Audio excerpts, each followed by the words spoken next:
Sya'ban syahri, kata Rasulullah. Sya'ban itu adalah bulanku. Maka barang siapa yang berpuasa 1 hari di bulanku, wajabat lahul jannah, maka ia berhak untuk mendapatkan surga dari Allah Subhanahu wa taala.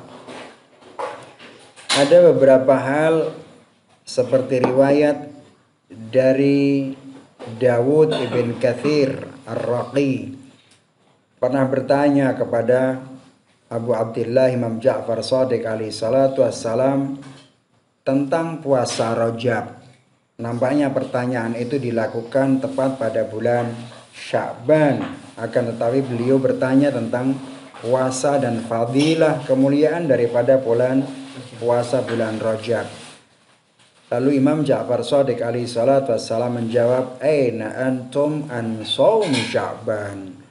Lalu di mana kalian ini dengan puasa Sya'ban? Dawud ibn Katsir bertanya kepada Imam Ja'far Shadiq lagi, "Ya ibn Rasulillah, ma thawabu man shama yauman min Sya'ban?"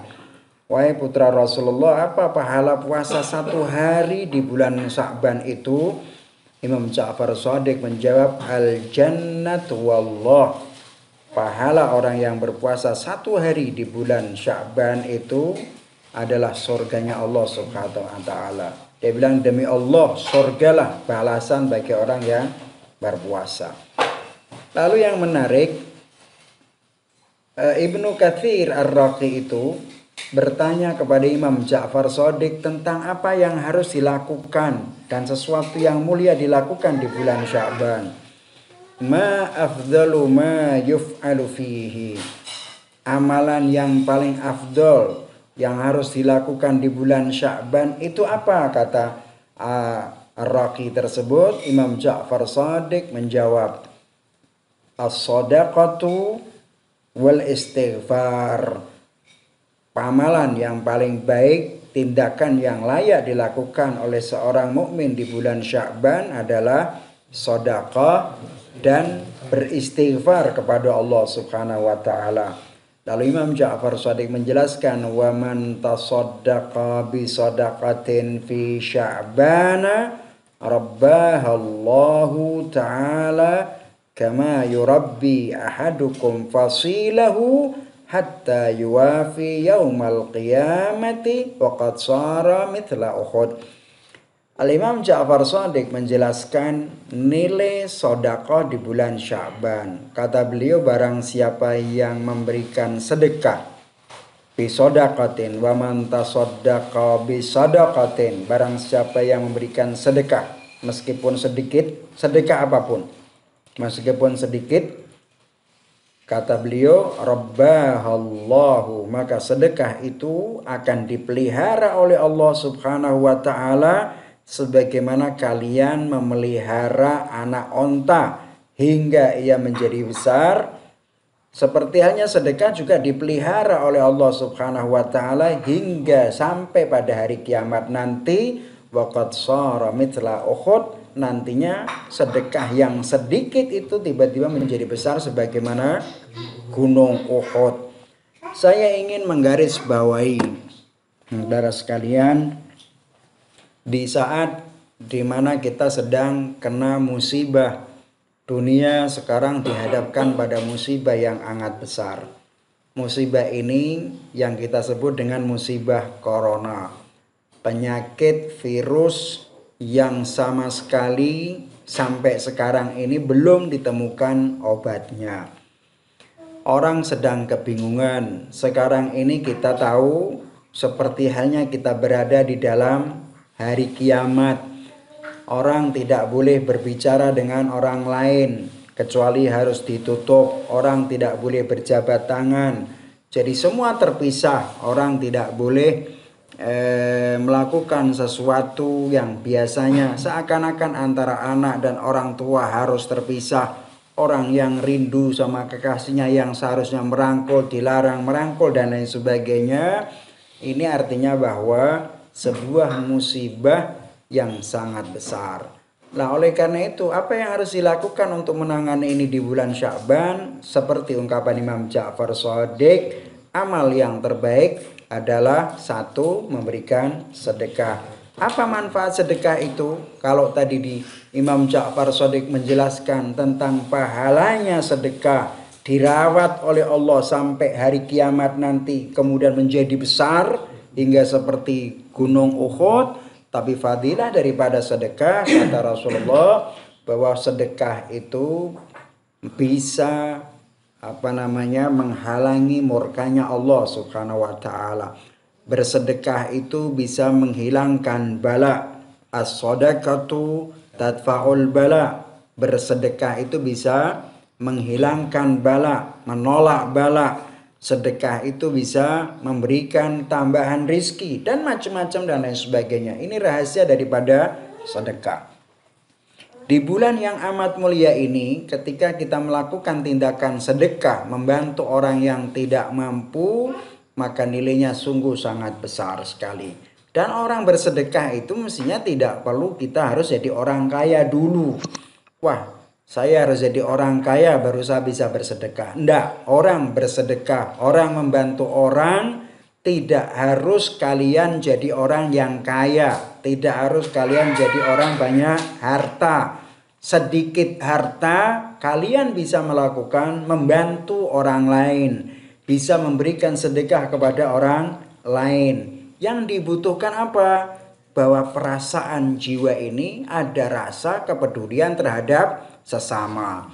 Itu paling utama. Yang dibutuhkan orang berani mengeluarkan sedekah meskipun dia miskin, karena di dalam dirinya ada perasaan bahwa ada perasaan merasa sama terhadap pedulian orang lain. Penderitaan orang lain dia rasakan, kemiskinan orang lain dia rasakan. Itulah yang mendorong orang tersebut untuk melakukan sedekah atau membantu orang yang musibah, musibah atau membantu orang miskin. Berapa banyak orang yang kaya tapi dia tidak punya keinginan untuk melakukan sesuatu, mengeluarkan sedekah, dikarenakan apa? Dikarenakan di dalam jiwanya tidak ada keinginan, tidak ada perasaan untuk bisa merasakan jiwanya terhadap penderitaan orang lain. Mestinya sekarang ini kalau kita mau bicara tentang corona, di beberapa negara itu para ulama mengeluarkan fatwa, bantu orang kaya harus mengeluarkan hartanya untuk membantu orang-orang miskin yang terkena musibah corona ini.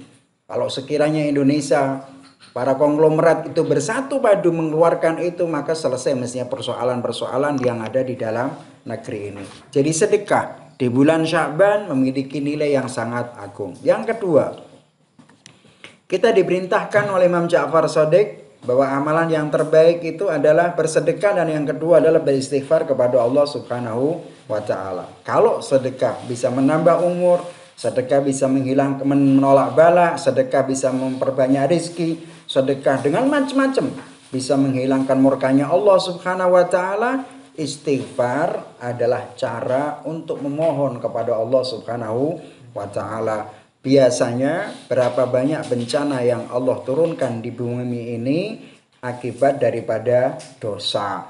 Oleh karena itu dosa, penderitaan bisa jadi memperingatkan kita kepada Allah, atau Allah meringatkan kita untuk ingat kepada Allah Subhanahu wa ta'ala dengan cara beristighfar kepadanya minimal 1 hari 100 kali, memohon ampun pada Allah Subhanahu wa ta'ala. Itu yang harus dilakukan pada bulan Sya'ban ini. Dalam sebuah riwayat Rasulullah sallallahu alaihi wasallam pernah bersabda, "Man istaghfarallaha tabaraka wa ta'ala fi Sya'ban 70 marrah ghafarallahu lahu dunubahu walau kanat mithlu adadin nujum." Atau walau kanat mithla adadin nujum.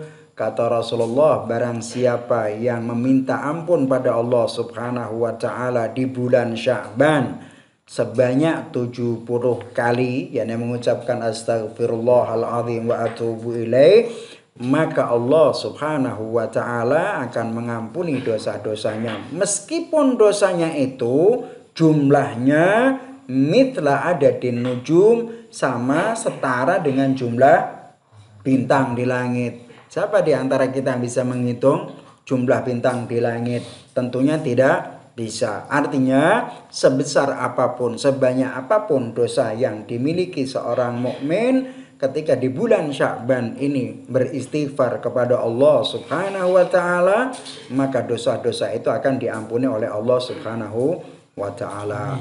Oleh karena itu salah satu bentuk istighfar bisa kita lakukan. Dan orang mengucapkan istighfar itu kan kecil, mudah, tidak sulit. Tiap pagi bisa kau lakukan. Setelah saya sholat subuh kau bisa melakukan astaghfirullahaladzim wa atubu ilaih 100 kali. Itu adalah sesuatu yang mudah. Ba'da sholatul maghrib wal isya, ba'da duhur, bisa kau lakukan yang sama. Dan itu tidak akan menghabiskan waktu kalian dan tidak akan mengganggu pekerjaan kalian sama sekali. Sesuatu tindakan yang mudah, kecil, tapi membuat ridhonya Allah Subhanahu wa ta'ala. Dosa kita diampuni oleh Allah Subhanahu wa ta'ala. Dalam riwayat yang lain, di samping beristighfar, kata Rasulullah, wa man qala fi sya'bana 1000 marrah la ilaha illallah wala na'budu illa iyyah mukhlisina lahuddin walau karihal musyrikun kataballahu lahu ibadata alfi sanah. Kata Rasulullah, barang siapa yang mengucapkan la ilaha illallah, tiada Tuhan selain Allah, wala na'budu illa iyyah, dan kami tidak menyembah kecuali kepadanya, mukhlisina lauddin, dengan penuh keikhlasan dan kepadanya beragama atau berserah diri, meskipun orang-orang musyrik, walau karihal musyrikun, meskipun orang-orang musyrik membencinya atau tidak suka.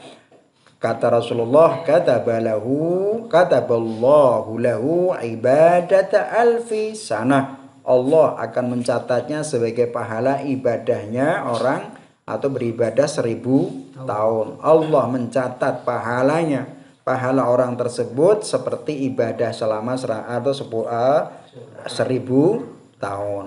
Wa maha anhu dhanba alfi sanatin. Allah menghapus dosanya seperti yang perbuatan dosa selama dilakukan 1000 tahun. Jadi 1000 tahun dosa diampuni oleh Allah Ta'ala. Kemudian wa yahruju min qabrihi yaumal qiyamati wa wajhuhu yatala'la'u mithlal qamar atau mithlul qamar, dan dia keluar di hari kiamat nanti dari kuburnya, wajahnya berceria, bersinar-sinar seperti bulan Lailatul Badr, seperti bulan di malam Lailatul Badr atau di malam tanggal 15 itu apa namanya? Bulan purnama. Wa kataba indallahi siddiqan. Orang itu ditulis oleh Allah Subhanahu wa taala sebagai orang yang siddiq, orang yang jujur, orang yang beriman penuh. Siddiq itu adalah orang yang memiliki kejujuran tinggi, disebut siddiq. Nah, ini tindakan yang sangat mudah. Pertama, kita diperintahkan untuk bersedekah, dan sedekah tidak harus dengan banyak harta. Anda untuk bisa bersedekah, kalian tidak harus menunggu jadi orang kaya. Miskin pun kalian bisa bersedekah. Kata Rasulullah menggambarkan bahwa kita diperintahkan untuk bersedekah. Dalam sebuah riwayat Rasulullah mengatakan mengambil sesuatu yang menghalangi jalan itu pun juga sedekah. Disebut sedekah sedekah. Jadi kalau ada jalan tertutup atau orang ada batu di tengah jalan, kau ambil dengan niat supaya tidak mengganggu orang lain, tindakanmu itu sendiri disebut sebagai sedekah yang Allah Ta'ala tidak akan pernah membiarkan nilainya itu sampai hari kiamat nanti. Jadi tidak ada alasan orang yang tidak bersedekah membantu. Yang terpenting adalah bahwa perasaan kita punya perasaan peduli terhadap orang lain. Kita bisa merasakan penderitanya orang lain. Tidak harus banyak dan tidak harus besar. Karena itu kita ingin membeli ridhonya Allah Subhanahu wa ta'ala. Yang kedua adalah beristighfar, memohon kepada Allah setiap hari misalnya 100 kali. Dan itu pekerjaan ringan, tidak mengganggu pekerjaan kalian Sesibuk apapun kalian, sehebat apapun kalian, sepejabat apapun kalian, tidak akan beristighfar 100 kali, tidak akan pernah mengganggu karir kalian dan tidak akan pernah mengganggu kerja kalian sama sekali. Bisa dilakukan setiap saat. Ini dua hal yang harus kita lakukan di bulan suci Sya'ban ini. Namun saudara sekalian, ada malam di bulan Sya'ban ini, ada satu malam yang amat agung yang kita sebut dengan malam nisfu Sya'ban. Nilainya sama dengan seperti nilai malam Lailatul Qadar. Oleh karena itu jangan kita tinggalkan malam ini, malam Lailatul Qadar, malam nisfu Sya'ban itu, walaupun kita tidak akan melakukan bersama-sama. Tapi mungkin kita bisa melakukan di rumah dengan beristighfar, bermunajat kepada Allah, menangis kepada Allah. Karena Allah berjanji bahwa di malam nisfu Sya'ban itu setiap doa, setiap permohonan, setiap permintaan akan dikabulkan oleh Allah Subhanahu wa taala. Allah sudah berjanji untuk menerima dan mengabulkan setiap doa hamba kecuali doa maksiat. Allah tidak akan mengabulkannya. Ini mungkin singkat dan mudah-mudahan bermanfaat. Dalam sebuah riwayat kata Rasulullah, barang siapa man ahya lailatan nisfi min Sya'ban lam yamut qalbuhu yauma tamutul qulub. Barang siapa yang menghidupkan malam nisfu Sya'ban, maka hatinya tidak akan pernah mati di hari-hari di mana mati seluruh hati semua mati, yaitu di hari kiamat nanti. Ini menjadi sangat penting sekali. Satu, nisfu Sya'ban, Allah berjanji setiap hamba yang berdoa, setiap hamba yang meminta, setiap hamba yang bermunajat kepadanya, maka Allah berjanji untuk memberikan permohonannya, kecuali permohonan itu adalah bermaksiat kepada Allah Subhanahu wa taala. Yang kedua, yang menghidupkan malam nisfu Sya'ban, maka hatinya tidak akan pernah mati, di mana seluruh hati akan mati di hari itu. Wallahu a'lam bissawab. Walhamdulillahirabbil alamin wa sallallahu ala Muhammad wa alihi at-tahirin.